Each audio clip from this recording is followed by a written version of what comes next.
Alright, welcome back. This is Nox-Hardigan, your host for Arcade Archives, uh, Level 1, Stage 3. Today we'll be playing Qbert, and this is a classic. I mean, it's right up there with Pac-Man, Dig Dug, Burger Time, all the great arcade classics. This was released in 1982. Um, American Distributing Company, or known as Gottlieb. Um, there is a There's a couple versions of Qbert. Kind of like what Pac-Man did, with Super Pac-Man, Junior Pac-Man, all that stuff. This one, on the other hand, has... This is the most famous version as far as that I'm aware of. They did have a Qbert Cubes, which came out a couple years later. It might even came out even before that. Usually when they made like other renditions of games, they usually out within a year or two. They weren't like way down the line. They were just punching these damn games out and allowing people to basically to be exposed to them right then and there. So the object of this game is, if you don't know, you basically have to change the color of the top of the squares or cubes, as you can see. Qbert is a little character with a little snout. You're being chased by balls and a coiled snake. He's like the most famous guy. I remember the cartoon back in the 80s, and they all had personalities. It was great. Everyone knows Qbert for his foul mouth, and every time he gets bonked or hurt or whatever, he curses. And that's represented with, of course, little symbols such as the pound sign and question marks and shit like that. The difficulty does amp up as far as like speed goes and what have you, and the fact that sometimes with the squares you have to change them twice, not just once, to clear a level. So the difficulty does ramp up. It's pretty challenging right from the get-go. The only means of escape is basically just not getting in their way. Hopefully they won't predict the square you're about to jump into and jump right into, which happens to me a lot. Or jumping on those rainbow-colored discs that take you to the top. And the thing about that, you can use that to change the color of the top square, because when you first start, the top square doesn't change color, of course, because that's where you start. You just have to jump back up to it, or you take the disc up to the top. What I find with this, the controls are a little hard to get used to right away, because when you're looking at it, it's got that three-dimensional feel. It's a two-dimensional game, but with the way they're laid out, the way it's descending, it's got a 3D feel. It gives you the illusion of that. So you would think if you want to jump diagonally left, you would push diagonally left with the controller or joystick. That, unfortunately, is not how it works. You have to push right, left, up or down. So you got to get that whole 3D thing out of your head, kind of. Sometimes when you push up, you think you're going to go up to the left, but you'll actually go up to the right. And if that's off to the side, you'll jump off and you'll get yourself killed, and that sucks. So if you're using a controller, my suggestion, which I hate, but it works, is to turn your controller like diagonal. That way your D-pad looks like an X instead of a cross. And you just do that. And you'll understand it by doing it. I like using the controller joystick. If you have a controller with a joystick on it, that's what I prefer. You still would probably have to turn diagonal, but it's easier to get used to than say a D-pad. I don't know why, just for me it is. So what we're gonna do is get into this, and we'll 10 credits should suffice. And this is also a two-player game too, just so you know, kind of like Pac-Man. Alternate, take turns. So here we go. The thing is, see right there, I messed up. With those guys coming down, you never know where they're gonna jump to. It's kind of hard to predict that, and you want to keep your eye obviously on Qbert. The thing about this, like, you can trap the coiled snake here. See, even if he's a couple squares away, he's gonna go follow you, just like the red, the red ghost from Pac-Man. He's the one that follows you. If he's close by, he's gonna follow the path you go, and that's what the snake does.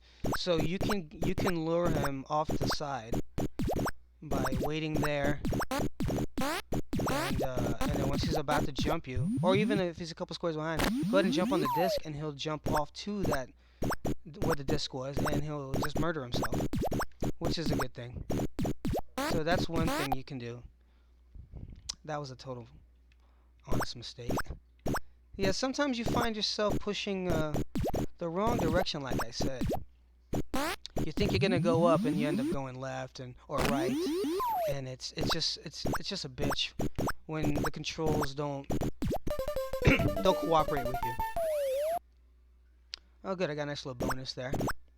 Okay, now we got the little side jumping guys, which is very confusing because it's like, what exactly is going on there? It's pretty nuts.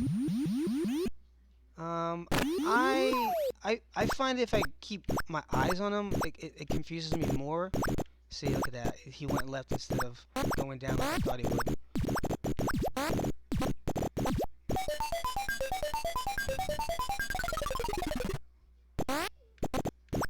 I don't know what that did. I think that was like a bonus a bonus ball or something. I really don't know what happened there. That's one thing I totally forgot about, that there was like some kind of square that you can get. Oh, there you go, Nox. And let me see, what spot did I get? I ended up in, oh, I didn't even see. Well, we're gonna go again. I'm into what, level 4 there? Not bad. If I can get to level 10, man, I consider that a bucket list. Definitely an achievement in my gaming career. Alright, here he comes. Oh, I better do it now because that ball was coming. I see, like, he was like a few squares back, but he still followed suit and committed suicide, which is cool. So, aw, man, see, I didn't even push that direction. You gotta be like, it sucks because you want to be quick, and you kind of have to be, because, you know, you're being chased here. It's not like it's I got lucky there because I didn't even mean to go that direction, but I did because the controller screwed up on me, and I ended up surviving. But yeah, you want to go quick, but at the same time, you gotta think about which direction you're pushing, because, see, there I didn't even push to the right, I pushed left, and I just really don't know why it does that. You know, see, there again too, I did not push that direction, and at least I don't think I am. It can be very disorienting, and I really, that's my only gripe with this game. Yeah, granted, it is a classic, but if you can't get the control scheme down, you're gonna find yourself having very, very bad days trying to play this game, because it's not one that's it's very forgiving. Like, you can't change directions, you know. It's like, once you jump in a direction, you're screwed. There's no like momentum shift. Like, say when you jump. Oh, look, second place. How about that? I went first. I didn't realize I was up top. No wonder I couldn't see my name in the first place. Like in, say, Mario, where you're jumping. Yeah, you can't totally change directions, but at least you can slow your momentum in a direction, and you can kind of, like, you know, maybe avoid jumping to a certain area.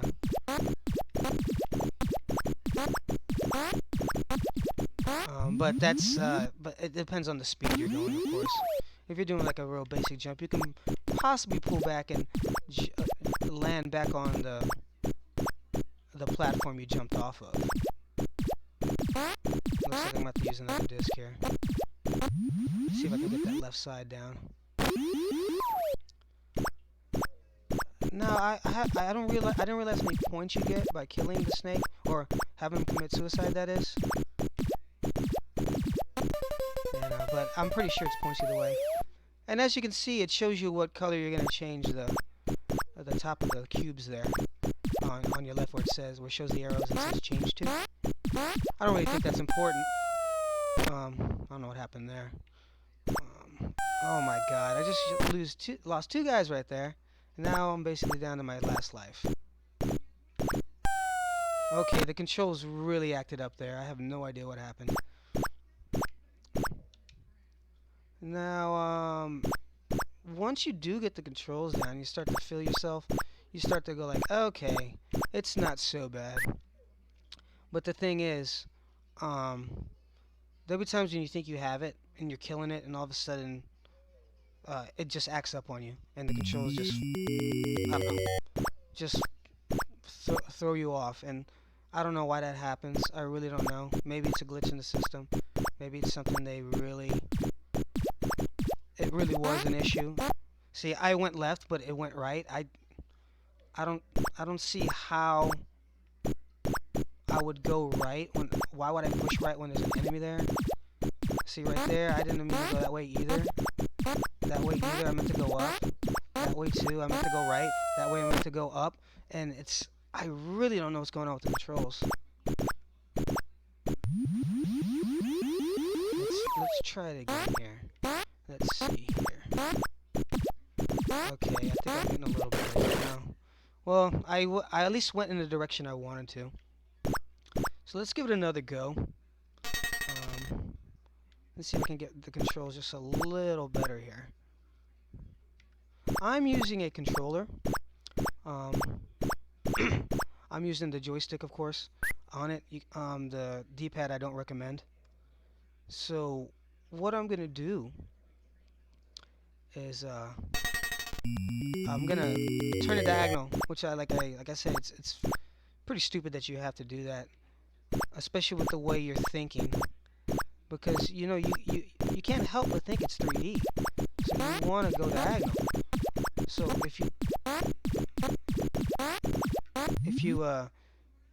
try to do that when you have it right side up, you're screwed. It's not gonna go the direction you wish it to go. So you really have to pick the poison here. The thing about this game, you want to go again, you want to go again, you want to go again. You just can't accept defeat in this. It's one of those games it's addicting because it's frustrating. You're like, God damn it, I didn't mean to do that. I need to correct that. Let me try that again. It's not like, oh, this is fun, let me play again. It doesn't have that appeal to it. The fun factor in this, I'd give it a 6. And that's if you're good at it. And it takes a while to get good, but easy to learn and understand, but difficult as hell to master. See? Because there was really no option. I should have just went right, but I don't know if he was going to go right or left. You really don't know. He kind of just goes the way he wants to go. And that snake is no joke. See? I want to go right before I went down, but obviously it did the opposite.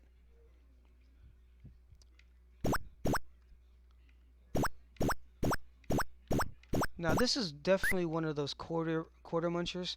I mean, if you walk in there with your allowance and you only play this game, you're pretty much your money's gonna be gone before you even know it.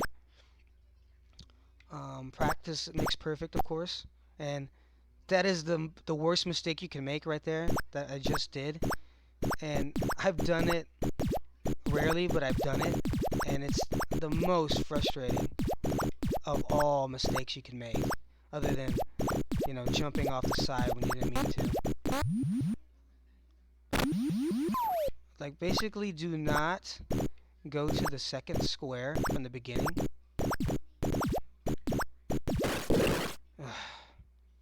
God, this game is so frustrating. You would think with all that real estate you wouldn't have such a problem with this. But you really don't know what direction they're going to jump. You really don't. That was a waste, but I had no idea where that stupid ball was going to go. So I kind of just had to, use it already. Oh my god, he's already going to get me. See, look at that. I got sandwiched. But what I should have done is gone down. And that's the one thing I do make a mistake a lot of. Like, I don't jump back to the square I jumped from. Because you get this sense that you think you have to, always go in a linear direction, if that makes any sense. oh, if I went right, I'm gonna keep going right, or keep going up. If I went up, whether it's left or right, I always find myself not going back to a square because I guess because you just want to finish it right away. So you got that in your head, like I already colored that square, so why am I gonna go back? But you need to do that to dodge these enemies.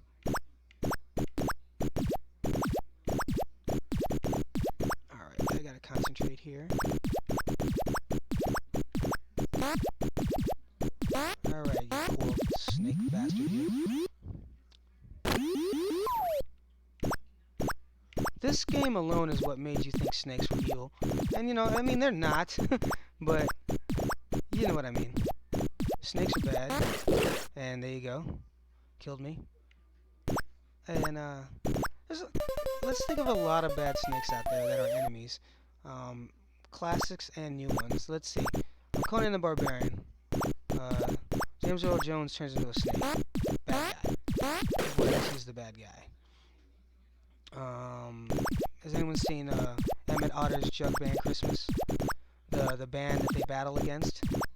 The lead singer, I believe, or guitar player was the lead singer was actually a bear. The snake was one of the players. I think he played guitar. But how could a snake play guitar? Who knows? How could he play anything? Unless he uses his tongue. I don't know. Another bad guy that was a snake. Oh, great. Yep, got me. Well, that's game over. I'm gonna give it another go, and I'm gonna call it quits. I think we've had enough Cubert for one evening. Let's see, another bad snake. What was another bad snake? Let's see. I'm sure there's quite a few.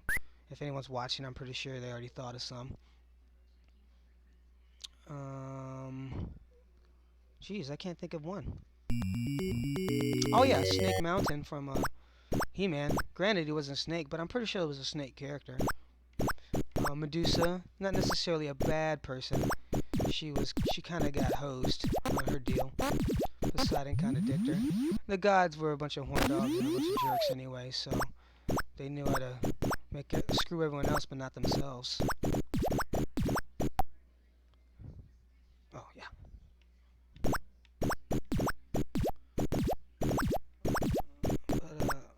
I always wondered what Cubert was. Not that it matters. I think it's a cool original design. Unlike Pac-Man, Pac-Man's just a circle. I did that too early there, and I got screwed there. Looks like this is my last hurrah.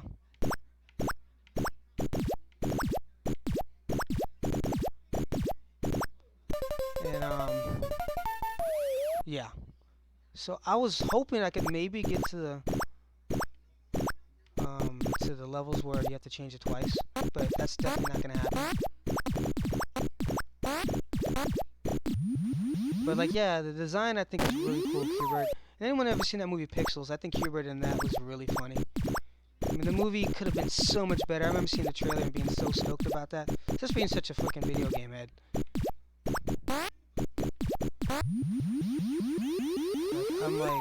Like, I'm like a video game freak. Like, I really like. Oh wow, look at that! Hell yeah! Look at all those balls around there too. And I will play anything. I really don't care. Granted, not all games are great. Some are just garbage. But some are good garbage. Like, it doesn't take great graphics for a game to be great. And that was my last hurrah there. But I do like little things, like the little effect. Like, him cursing is really cool. I like stuff like that. Oh, so let me go back. That's not my name. Like, and then the sound effects are basic, but they're great. I mean, you know what you're playing when you play this. I don't think there's really much. Oh, great! I'm not gonna get it in. No. So, right, 1, 2, 3. Well, anyway, that was Cubert. A definite classic from 1982. If you ever get a chance to play it, definitely. The arcade version is the one I recommend. Though they do have plenty of versions, like say on classic systems. Who knows? They might even have them on the new systems, like the PS4 and 5. and the Xbox. I think they have like the Namco classics and stuff like that where you can play other arcade game classics. I'm not really sure if Cubert's a part of that. It's not the same. It's not the same company. But, definitely give it a shot. I like the arcade version, like I said, but like I said, you can play it on the old ones such as PS1, SNES, NES, and you can get one of those minis and get those modded and get thousands and thousands of games on there. And I recommend that. It's definitely an investment worth the price. But anyway, that was Qbert. My name's Nox-Hardigan. Thank you for checking out Arcade Archives yet again. Be sure to catch the next episode where we'll be playing other classic arcade games. Until next time, I'll see you. And game on. Peace.